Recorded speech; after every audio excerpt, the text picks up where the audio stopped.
Hello BookTube, my name is Sarah and welcome to my channel.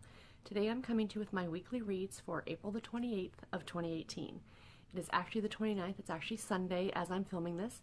It is just after 8:30 on Sunday morning, so my drink this morning is of course a coffee. The reason I didn't get this filmed yesterday as I like to is because I was at the Toronto Knitters Frolic and I had a friend come and stay up for the weekend. She came on Friday night and she just left about 20 minutes ago.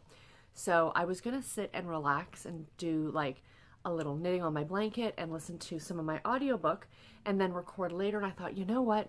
Let's get the recording done. I can get stuff edited, get this video up for you guys at a reasonable time. Hopefully just after lunch, you should be seeing this. And yeah.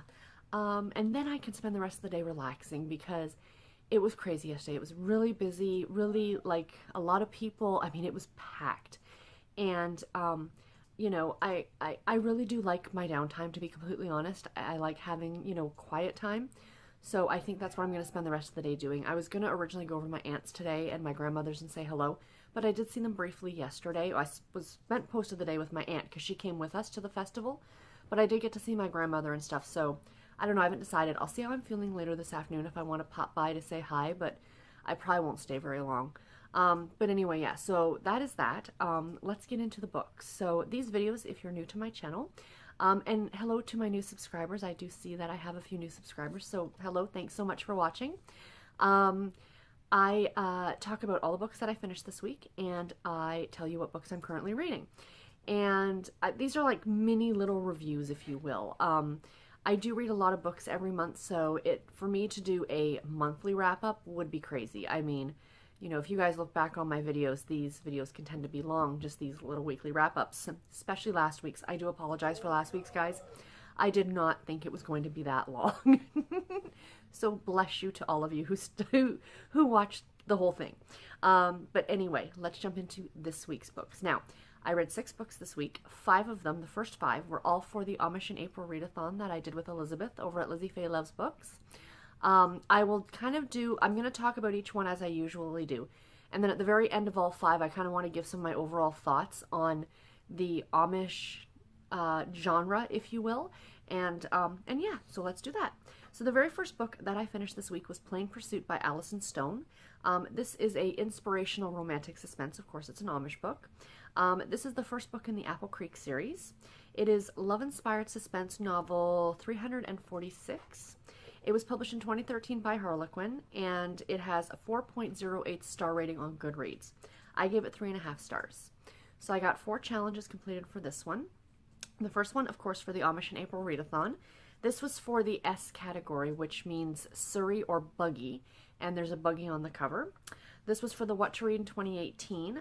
Sort your TBR to show 50 pages per book, and sort by number of pages, shortest to longest. Read a book off the first page, so this one came in at like 220 some odd pages. The next one was for my Mad Hatter's Tea Party Challenge, which was for spin number 9, and read a book with any kind of animal on the cover, humans not allowed. There's of course a horse on the cover of this book. And this was for my Pass the Parcel week number 7, which I was really concerned about this one because this category comes up every Friday. And the Amish in April challenge had just started, and I thought, shoot, I hope I'm going to have enough time to find a book to read. Well, it just so happens one of my Amish books fit. And the category was to read a book with something shiny on the cover. Well, if you look at the cover, it's got the what do you call them? When the light shines on it and it shows up, that triangle thing on the back. And I asked in the Q&A, I'm like, will this cover work? And they're all like, absolutely, you know, so bonus on that one. So this one was a good story. It was about a woman named Anna, and her brother at the very beginning of the book is killed in a plane crash. And there's a detective for the FBI, and he's kind of investigating stuff that happened about 10 years ago involving his sister. I don't want to give away too much because it is a romantic suspense novel, but it takes place in the Amish community. Anna herself is not Amish, nor was her brother, but Eli, which is our main FBI guy, that was his upbringing. He was Amish, and then he ended up leaving and, you know, joining the FBI and things like that. So, you know, he's got ties to the community, and It was very, very interesting. I really liked it. There was a great bit of tension to it. And yeah, I highly recommend it. I really enjoyed this one. I really do love the romantic suspense books from Harlequin. They are some of my favorites. You know, not just off the regular line, but of course these ones for Love Inspired as well. So of course, you know, there's a very religious element to these books, but it works very, very well, especially within this community where that's the basis of the Amish lifestyle, is their faith. So, you know, it was really good and I really enjoyed it. The next one that I finished was Amish Promises by Leslie Gould. This was of course, inspirational romance. It is the first book in the Neighbors of Lancaster County series, and it was narrated on audio by Stina Nielsen. This was published in 2015 by Bethany House Publishers, and it has an average rating of 4.34 stars on Goodreads, and I gave it 3.5 stars. I got 2 challenges completed to this one. Another one for my What to Read in 2018, which was click, explore, and choose a genre listed under my favorite genres located on the right side. Click on a genre name and read a book from that list. So I cheated on this one just a little bit because Amish at the time was not a favorite genre, but I have to say, spoiler alert, I really enjoyed all of these books. So I just kind of picked a book from that Amish category and read it. And the other one, of course, was for the Amish in April readathon.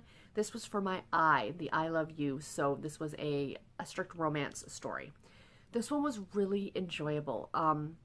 It was about a family of Amish people who live, you know, in Lancaster County, Pennsylvania. And it's the father, whose name is Tim, and he's got 4 children. The youngest is only like 8 months old. And his sister's living with them. Because I've read 5 Amish books, I'm kind of confusing them. There's 4 children, I can tell you that. And his sister Eve, his wife passed away, and his sister Eve has come to live with the family and help take care of the children. She's, you know, a single woman and Amish, but she's single. And to the farm next door moves a English family, or a non-Amish family, if you will. And the father is just home from Iraq, and he was badly injured. And the farmhouse belonged to the wife's grandfather. So that's where the story kind of starts. You've kind of got these 2 worlds colliding. And the boys, the son from the English couple and the 2 boys from the Amish couple decide to play together. And something happens to one of the Amish boys and he can't do his, it's quite bad what happens to him. He gets injured. And it is sort of the fault of the non-Amish little boy named Zach. And, you know, the Amish father's kind of very upset, and he's like, well, your son's going to have to do my son's chores now because he can't do them. So, you know, the English family thinks this is a great idea to teach him some responsibility. And the story kind of starts to go from there. Well, a friend of the English father, his name is Joel. His friend Charlie, who he served with in the war, comes to visit and is coming to kind of help them unpack and get things in order. And he kind of falls for the Amish woman Eve, which is the sister of the main guy. And it's their relationship between Charlie and Eve. And it's really, really cute. This book was a little long, I have to admit. That's one of the things I didn't like about it. I think it dragged on a little too much. But other than that, it was still a really good story. I thought it was very sweet. It was really interesting, you know, to see. You might have a preconceived notions about what the Amish people are like, and, you know, this kind of sets you straight a bit on some things that are, that they actually can and can't do, which is very, very interesting. And yeah, I really like this one, and I do recommend it on audio. I do plan on continuing on with the series. The next book that I finished was The Forgotten Recipe by Amy Clipston. This is another, of course, inspirational romance. This is book number 1 in the Amish Heirloom series, and it was narrated on audio by C.E.S. Cooney. It was published in 2015 by Zondervan, I think is the publisher's name. This has an average rating of 4.13 stars on Goodreads, and I gave it 3 stars. This one I didn't love quite so much. This was for my A. A is for April. Is that what? No. Is that Amish in April? A is for, did we say April? I'm all confused now.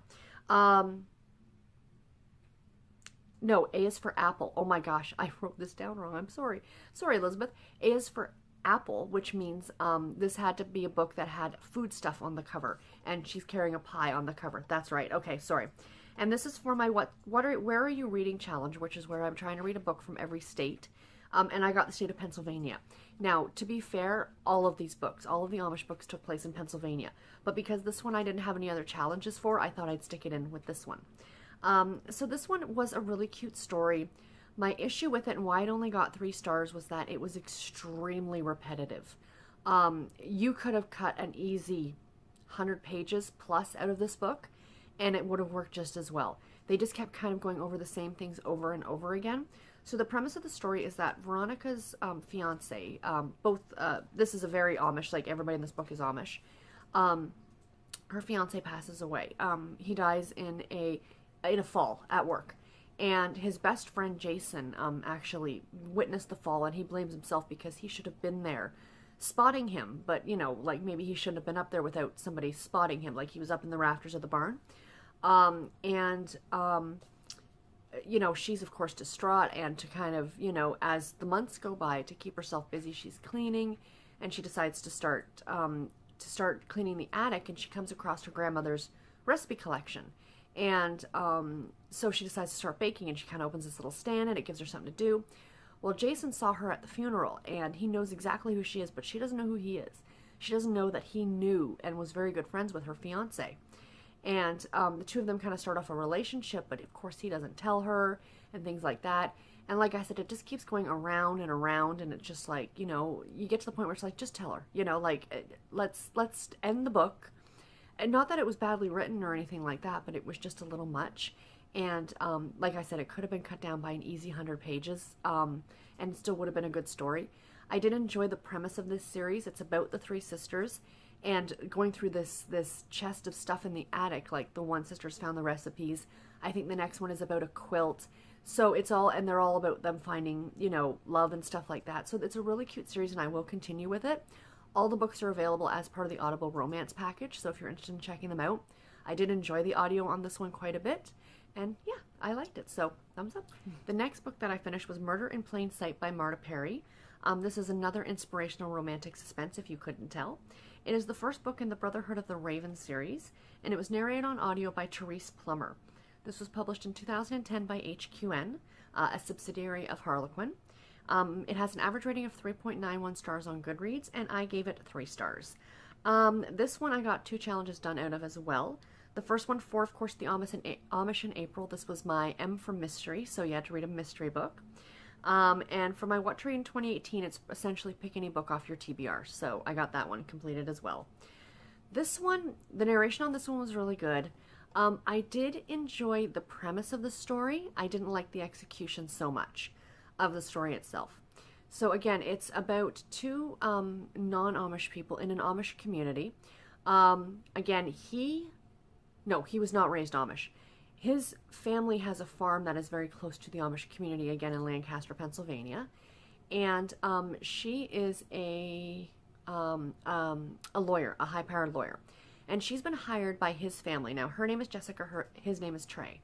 Jessica's been hired by Trey's family to represent this Amish boy who was found in a barn with a murdered woman holding the murder weapon, essentially. Like, you can't get any more, you know, blatantly obvious that he did it than that. But Trey's mother very much believes that he didn't do it because Amish are very nonviolent and what have you. And she knows the boy for years. He helps her in her garden and things like that. When I say boy, he's about 17, I think, 17 or 18. The son, the Amish boy who's been accused of murder. So the whole premise of the story is them trying to find out who the actual killer actually is. My issue with this is when everything sort of became revealed, I still didn't understand. I still didn't understand the motivation or the reason why things happened. And the writing was good. Marta Perry's a great author. I'm listening to an audio and I'm like, what? I don't understand what just happened. Like, why did they do that? It just didn't make any sense to me. And when I went and read reviews on Goodreads after I finished it, I realized I wasn't the only one who thought so. But still, all in all, it was a good story, and I'm going to continue with it. Like, leading up to the very end, it was good. Of course, there is a romance in it because it's a romantic suspense novel. But, again, because it's an Amish-based book, it's very, very low-key, and it was really enjoyable. I do recommend, maybe not this book in particular, but definitely check out Marta Perry's writing because she is really good. And the last of the Amish books that I finished was The Amish Widow's Secret by Cheryl Williford. This is another, of course, inspirational romance. It is book number 1 in the Pinecraft series. This is a love-inspired novel, number 927. It was published in 2015 by Harlequin, and I gave it it has 4.13 stars on Goodreads. I gave it 4 stars. This was my favorite of all the Amish books that I read this week. This was for my H category, for hat, and this was also my 2018 task number 10. Sort your TBR to show 40 books per page and sort author Z to A, and then read a book off that first page. So a book with an author with a last name like Z to, you know, whatever. This one was really, really good. I mean, the premise was pretty basic for a romance novel. It was a marriage of convenience story at the heart of it. But what I loved about this book was the setting, and I loved the characters. So this is the story of Sarah and Mose. I think it's Mose, M-O-S-E. I know it's not Moses, but I think it's Mose. And her husband died in a barn fire, and she's only been a widow for about 4 or 5 months. And the community is getting together to clean up the burned down barn. And a good friend of her husband's from back when they were children comes up from Florida with his 2 little girls in tow. And they are going to, of course, because that's what the Amish do, they're going to clean up the barn and construct a new barn and all those things. And, you know, he realizes that she has a pretty bad go of it where she is in town. She is a little high-spirited. She isn't, it's a very old order Amish community that she lives in, so it's a lot stricter than some, and she's having a very difficult time conforming. At the very beginning of the book, her and her best friend are in a sewing store, and they're getting thread and needles to do their quilting, and she has her eyes on a quilting machine, or like a sewing machine essentially, and they can't have that, of course, you know, because again, they're old order, and she has a hard time keeping her mouth, you know, speaking her mind essentially. And she does not get along with her father, and there's a little scandal going on within the community about these 2 Amish boys who left town, and somebody gave them money, and you find out that it's Sarah, and the reason why she gave them money to leave, but you know, she shouldn't have done that. It wasn't her place to do that, that kind of thing. She was about to be shunned. So Mose realizes this and says, you know, I need a wife, because his wife passed away about a year ago. During childbirth, and you know, why don't you come with me, a marriage of convenience kind of idea, and you know, you can look after my girls and I'll get you out of this community essentially. So the book starts off in Pennsylvania, of course, in Lancaster County, and then they go to Florida, and it is a community called Pinecraft, which is an Amish community just outside of Sarasota, Florida. This is where I really fell in love with this book.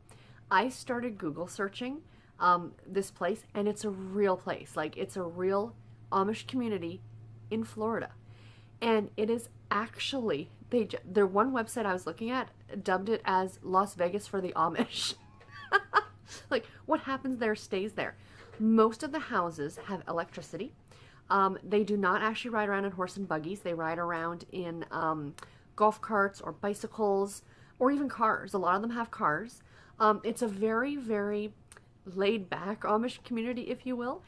And there are some great pictures online, guys, seriously, of them at the beach. It's awesome. They've got Amish restaurants. I kind of want to, if I ever go to Florida, I sort of kind of want to drive through just to see it. Like, you know what I mean? Actually, I did see on somebody's blog that a lot of it was devastated by one of the hurricanes recently. So that's sad. But I just love the idea of, you know, the first 4 books I read all took place in Pennsylvania, that very Amish type community. Whereas this one was in Florida, and it was just, it's not what I was expecting. And again, it wasn't just the setting. It was so well written. I really enjoyed it. It was a good story. There was a lot going on in this book for such a short book, but I highly recommend it if you get a chance to read it. There is a second book in this series, but there hasn't been any more, and I'm kind of disappointed. I'd like to see some more books set in this community, because I think it would be really interesting. A little bit more of a smaller gap between the Amish and those of us who are, you know, non-Amish essentially, to find out about it. So I highly recommend this one. I really, really enjoyed it. And the last book of the week was my least favorite book of the year, probably. Even more so than Broken Juliet. So that book is Sisters in White by Melissa Foster. It was a contemporary romance novel. It was book 3 in the Snow Sister series and book 3 in the Love and Bloom series. It was narrated on audio by B.J. Harrison. It was published in 2013 by World Literary Press. I am the outsider on this one, guys. 4.2 star rating on Goodread. I gave it 1.5 stars, and that was pushing it. I got one challenge completed of this one. It was for my monthly challenge, the Olympian Gods and Goddesses Artemis. After finishing this book, I actually made an executive decision that I am not continuing on with this series. I had this for part of my Stacking the Series challenge, so that's completely gone by the wayside. So instead of having to read 55 books for that now, I've only got 45 in total, but I've still read already 15 or something like that. Yeah, I own some of these books on ebook. If in the future, in a year or two, or even 6 months from now, I decide to pick one up, I'll pick it up on ebook and give it another try. But this book, I really did not like this book. My issue with this story is, so the first book in the series is about Danica, the older sister, and her finding romance.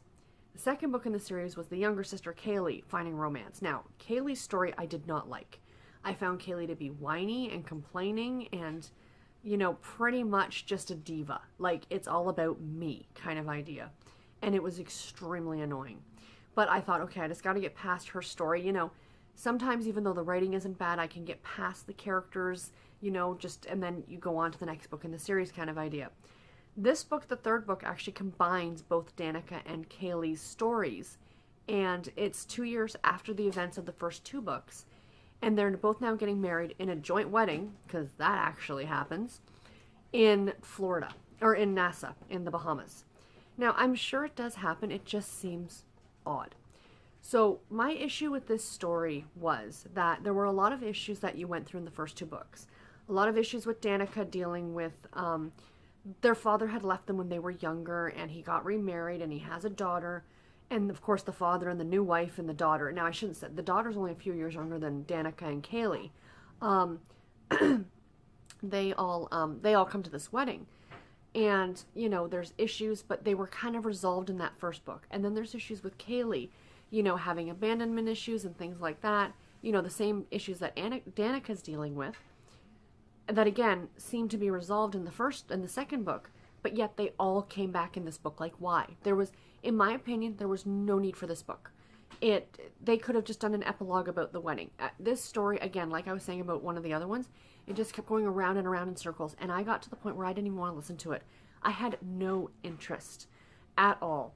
And this was an 8-hour-long audiobook. Of course, I listened to it at 2 times speed, so it was only a 4-hour-long audiobook for me.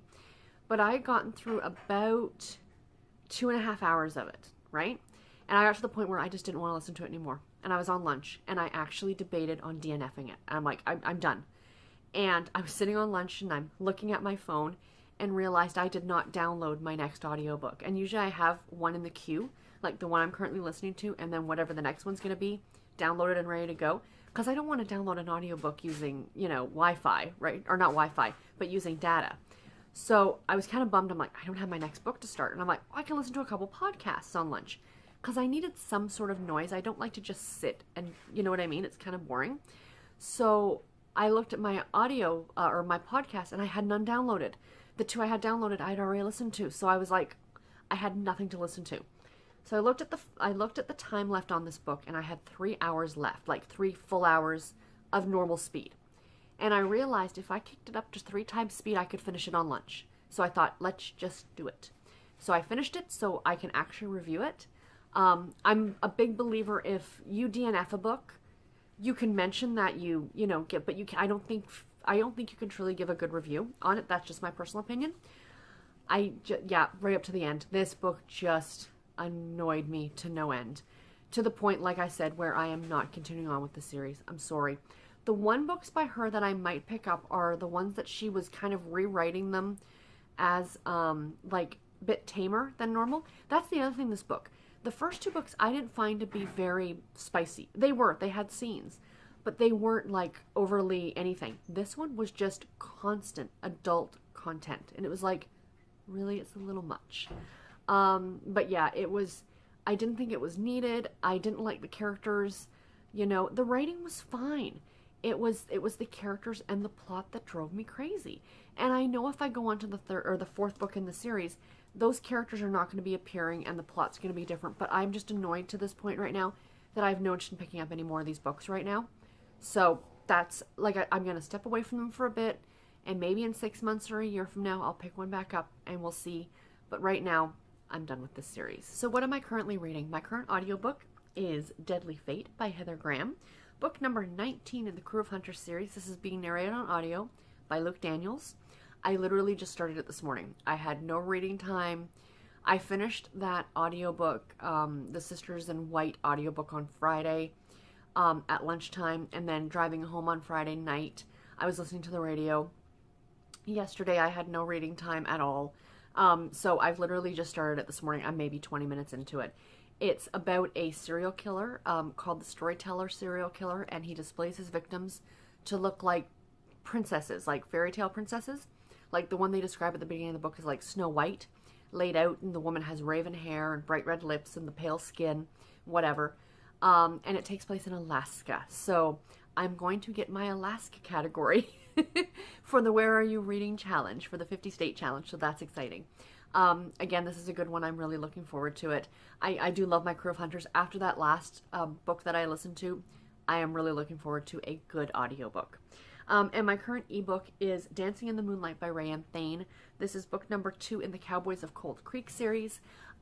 This is I'm about 50% on the way through this one. This is about a woman who returns from Afghanistan after serving. She was a nurse and ended up going over to be a military nurse. And she gets caught up in a roadside bombing, I think, and she loses her leg. So she spends like 6 months at like this hospital, the Walter Reed Hospital, I think is what it's called. And now she's back home in, and she's helping her mom kind of run their family ranch, if you will. And there's kind of like a Romeo and Juliet-esque bad blood between the neighbors, which are the Daltons, which is who this entire series is based off of. And the one brother, they weren't the closest in age, but he was a little bit older than her. But they have a history together, and not a romantic history. They've never really, they liked it when they were little kids. They played together and like were buddies and stuff, but then stuff happened and then they got older and that stopped. So anyway, yeah, it's kind of their relationship, and it's really cute. It's very well written. I do really love RaeAnne Thayne's writing, and I am highly enjoying it. The Crew of Hunters book and this book are the last 2 that I need to finish for the month of April. Today is the second last day of April. The Crew of Hunters book, it's about a 10-hour long audiobook, 5 hours in my time listening to it. So I'm actually going to try and listen to a couple hours today, and I'll definitely get the rest done tomorrow. And same with the RaeAnne Thayne book. I can finish that I've got a little over 100 pages left. I should definitely get that done by tomorrow night. So I will have all of my April books done in April, which is a big yay. So yeah, so that's what I'm reading. I am still reading my print book, but I really didn't get much of it read this week, so I will hopefully have it done next week and I can show it to you guys. So instead of showing what I'm currently knitting, I only bought a couple things yesterday at the festival, so I just thought I'd very quickly show you guys. So, sorry not sorry for the crinkling. First of all, I went to go see my friend Erin, and she has a company called Bling Your String. And she sells yarn and she sells bags. She started with bags, and now she dyes yarn. The camera's blowing it out, guys. It's not this bright. It's more of like a peachy color, so I'm really sorry about, but yeah, I bought this yarn. So it's already caked up, like it's already in a ball. They had a station there where they had these women. It's this really neat, I don't have one, it's a ball winder. So you kind of wind it onto, and it's like this umbrella thing. So you put the yarn on this umbrella thing, and then you can wind it. So, and they were asking for donations to the Princess Margaret Cancer Hospital or Cancer Research Facility. So they said, you know, $1 or $2 to wind up the ball of yarn for you. So I gave them $5 because, you know, I figured why not? It's to a great cause, and, you know, raising money. So I had this wound up yesterday because I wanted to cast it on, because I actually didn't bring knitting with me to the festival. And we were sitting there for a little bit, just sitting around chatting, a bunch of people. So I did cast on a sock. That's what I have. It's the top of the sock. So the leg, the top of the leg that I'm starting on. And I am doing it on double points. I haven't had the interest to knit socks lately. So I thought maybe if I switch things up and did them on double points as opposed to my usual with the cord, it might, and doing them top down instead of toe up, I was thinking it might make me want to knit them, but I don't like knitting them this way at all. So I'm going to rip this out and I'm going to recast them on doing toe up because I really want to knit with this yarn. but the yarn is called, the colorway is called Meep. Like, Meep! Like, I saw it, I got it because it's orange, or like a peachy orange, but that's the colorway name, which I just think is awesome. And I bought a bag from her too. And this is the bag. Isn't it gorgeous? It matches the yarn, because if I was casting on these socks, I needed a matching bag at the festival. Excuse me. But it's like celestial stars, like constellations. That's what I'm looking for. But it's so bright and so pretty. And then the inside is that lovely stripy color. And all of her bags, she does these, and she has stitch markers that match every bag that she sells. Isn't that awesome? So I will put a link to her shop. She's got an online store in the description box below if you guys want to check her stuff out, because it's adorable, absolutely adorable stuff. So yeah, so that's what I'm knitting on. And what, well, not really, I'm going to be working on my sweater later.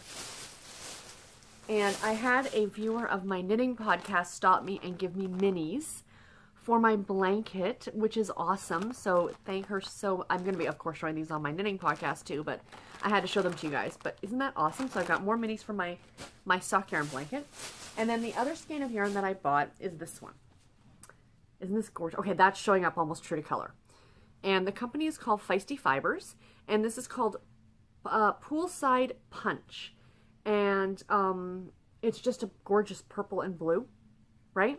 But my next sweater after the two I'm already knitting is going to be my Rhinebeck sweater. And it's a pattern called So Faded. And if you guys have seen my podcast, you've seen my faded shawl and stuff like that, that I've done, that you kind of like blend one color into another. Well, that's very much what this pullover is like. It's a pullover sweater. And you use 4 different colors. Well, I've got 2 or 3 skeins of yarn from all different dyers that are like this bluey purple color. And I just thought, I saw this one, I thought this will be my 4th color for that sweater. So that's why I bought it. And yeah, it's kind of started to come out of the skein, but it's really, really pretty and I really like it. So yeah, that's all I bought, guys. I was good. There was so much stuff, but well, I didn't have a lot of money. I brought cash, and I'm like, what I spend, what's in my wallet, and it's done. So yeah, so it was a really, really fun day, and I had a great time, and yeah. But anyway, guys, for videos this week, because I'm kind of doing this on a day later, and, you know, I've kind of been busy all weekend, I really didn't have a lot of time to prepare a lot of videos for this week. So actually what I'm going to be doing is, because I was tagged by Elizabeth over at Lizzie Faye Loves Books in the 50 Questions You've Never Been Asked tag. I'm doing that one this week, so that will be coming up on Tuesday. And then I'm also going to do a video talking about all the podcasts that I listen to this week as well. So, sorry, this will be the only book-related video on my channel this week. The rest are going to be kind of like little bit funner videos. Well, not that books aren't, but you guys know what I mean, a little bit different.